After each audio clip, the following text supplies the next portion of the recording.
apa kita?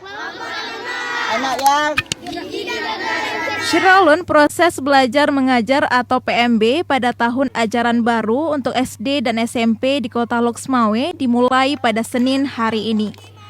Kepala Dinas Pendidikan dan Kebudayaan Kota Loksmawe, Ibrahim, kepada seraminews.com memastikan kalau PMB pada tahun ajaran baru, yakni mulai Senin hari ini, tetap berlangsung secara tatap muka.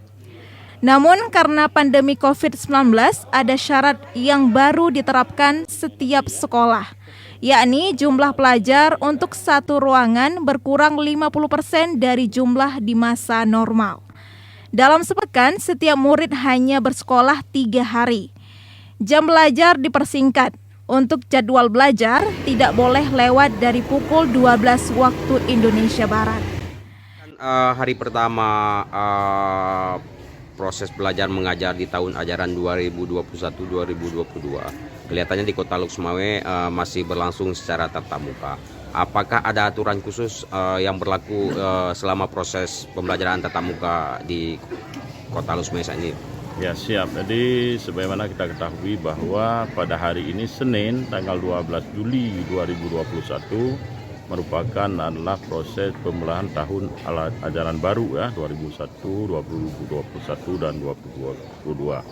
Nah, kemudian seiring dengan sesuai dengan juga ini adalah dari regulasi dari kementerian dan kita sendiri bahwa ini di kementerian sendiri sudah bisa tatap muka terbatas. Sementara kita di Kota Loksmawe ini juga menerapkan ya PTM terbatas ya. Jadi masih belum full, jadi juga mengadop juga yang tahun sebelumnya.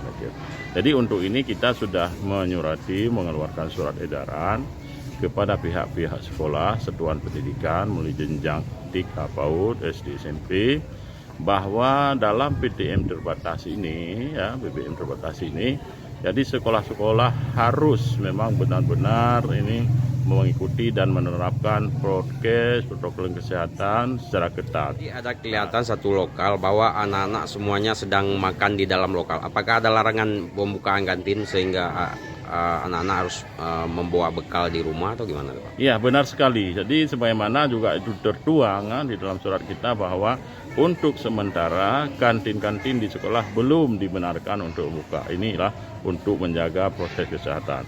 Oleh karenanya pihak sekolah kita sudah menjawab untuk menyampaikan kepada anak-anak ya melalui wali anak-anak, orang tua, bahwa untuk mengganti jajan selama ini kantin membawa bekal makanan. Nah, dan ini juga ada sebuah hal yang positif bahwa ini adalah makanan yang lebih sehat. Namanya makanan dari rumah dan kita udah lihat sendiri tadi membawa nasi, membawa kue, membawa mie, sehingga ini makanan-makanan yang bergizi dan sehat. Jadi ini sebuah hal yang sangat positif. Mudah-mudahan nanti juga anak-anak bisa diteruskan di masa-masa yang akan datang. Jadi kantin ya intinya belum dibolehkan buka di sekolah, di luar sekolah di lain cerita.